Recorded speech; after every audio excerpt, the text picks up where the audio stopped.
Hey there everyone, I hope you're all fine. So in this tutorial we are going to learn how to find and share Indeed profile link. So without further ado, let's get started.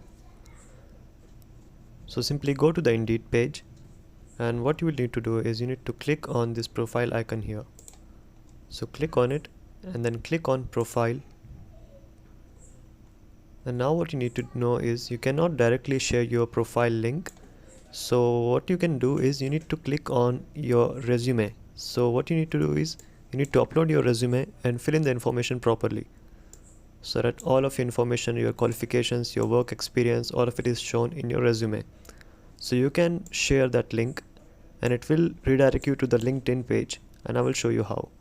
So click on the resume and then you will not find that option anywhere here. So it's hidden in these three dots here.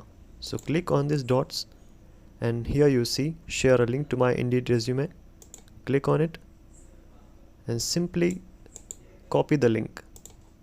You can also click it from here, copy link, and you can see how it will show up if someone click on your link. So it will show up like this. I haven't put anything here, I'm just showing just for the sake of it. You need to put it all the information, so it will show you here. You can also download it in PDF form. So that's how you can share your profile link. So that's it for today guys. Hope you found the video helpful. See you soon. Have a good day.